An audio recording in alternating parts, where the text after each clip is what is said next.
Hi,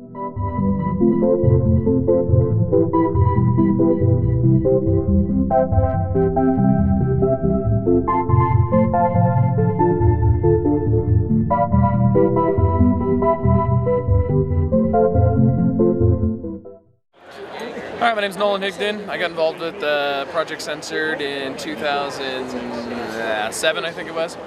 And I started out as a student. Now I'm a faculty affiliate professor, and I'm launching the Global Critical Media Literacy Project, where we're going to empower educators to help empower students to learn critical media skills. And the project's been great, empowering students, doing transformative education. Students are producing works that are actually valuable instead of just sitting on a teacher's desk. And I guess I'd like to see the next generation, I'd like to see more students have a critical perspective and where they get information and deeply care about issues that matter to themselves and their community instead of entertainment-based conversation. Always think long-term, always think big picture, and always question everything you're told. All right, I'll talk about the Global Critical Media Literacy Project. But before I do, I want to first talk about sort of the problems of why one is needed. So we're not just randomly creating solutions for problems that don't exist, like the Democrats. Neil Postman wrote, Americans are the most entertained and least informed people in the world. Most know little or nothing about what matters. Neil Postman wrote that in 1985, 30 years ago.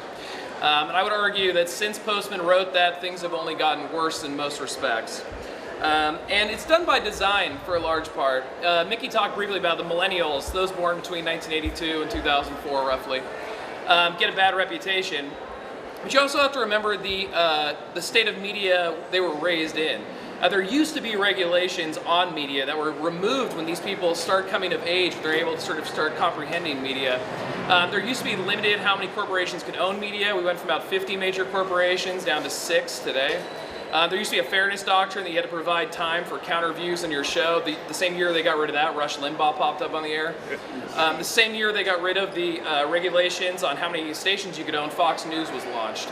So these things are done by design. It's not an accident. So this becomes the interpretation for millennials. This is their interpretation of media. Also, it's a 24-hour news cycle, which shockingly, in a 24-hour news, there's still like just 6 stories that are covered, amazingly, in 24 hours. Give me 24 hours of television, please. And those news cycles, because that they've really privatized a lot of the public funding, like the corporate, what do you call it? CPB, I can't think of it. Corporation for Public Broadcasting. That's how distant they are now. Have mostly been privatized, so it's a for-profit news industry that these millennials have also been raised with, and that changes the type of news that is reported. Those people who are in power draw in a lot of ratings. So these news agencies continuously try and keep their guests, people in power. And just this last year, Chuck Todd admitted, he said, yeah, I don't ask tough questions of people in power because they don't come back on my show. It's like, thanks, dude. Now I know not to watch that. So this is sort of the new state of media. They also cut foreign bureaus. Now when we go overseas, like to war, where people find out at which countries their tax dollars are blowing up, they talk to a media spokesperson. They don't talk to actually people on the ground. So we lose that connection. Stephen Kinzer is one of my favorite reporters. I used to read his books. He talked about the 1970s. He'd be in like Nicaragua for like 2 or 3 years, paid for by the New York Times. Today, that's like unheard of for a lot of these individuals. They'll never get that time of embedded reporting. So they don't even know about the areas they're covering. And we're seeing this change in the mediums too. Newspapers, about 20% of newspapers disappeared in the first 10 years of the 21st century. Millennials are increasingly turning to television and internet. Different mediums have different messages. Advertising is what keeps television on the air, so news fits the advertisers, something that Barry was talking about earlier. So the medium has a huge impact on the information millennials receive. Also, millennials have been born with the rise of the internet in the home. So much information is possible from the internet, but they're never really taught how to navigate through this. Social media websites, personalized advertisements, what constitutes a real news site, what constitutes a fake one. And even though there's been this promise, right, we have the internet, we have all the information we need. Not really. Most people go to the same news sites from television. They've just switched mediums, but it's the same corporate problem. So we haven't seen a big media revolution as far as people reaching out to alternative news, independent news. Now, most other Western countries teach students how to navigate media.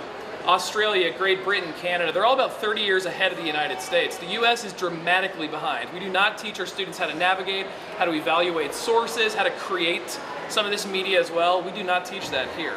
So our students are missing out, and the few students who do have it tend to be wealthy elite. There's a serious color problem and a class problem with who gets access to learning how to use these new digital technologies as well. So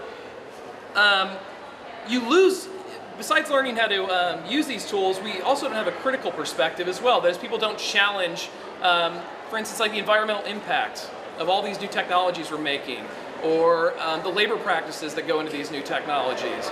We don't take a critical perspective on the portrayals of individuals. We just had a group women do a piece on gender in media, and they talked about the different portrayals of women in media.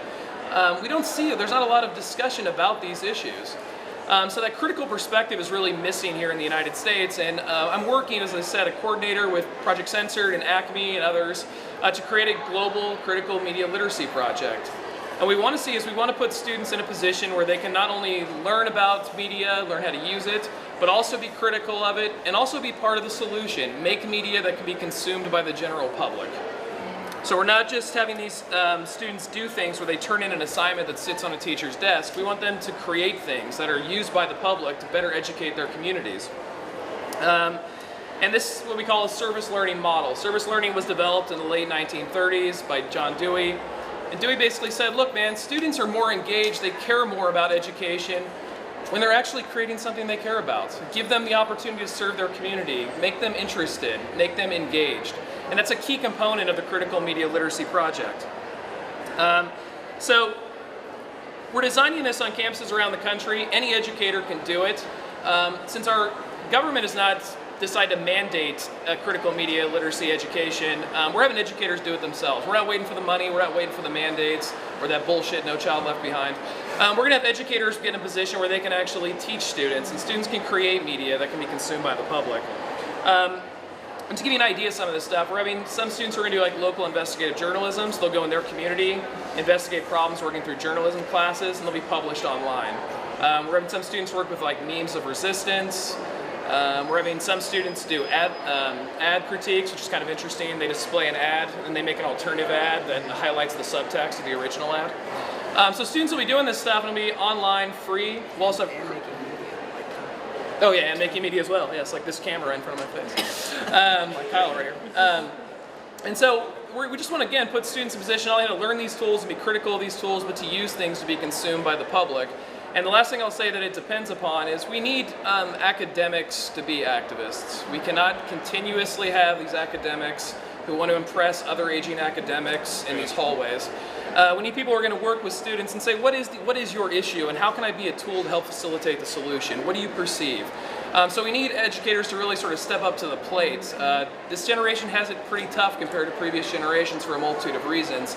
So you really need to put yourself in a position to help them. So I'll be at the Project Censored table at the Critical Media Literacy Project. I'm happy to say that I'm working with our next speakers, which we'll hear from in a minute. But if you need to talk to me anymore, please come up. I love talking to you guys. Thank you.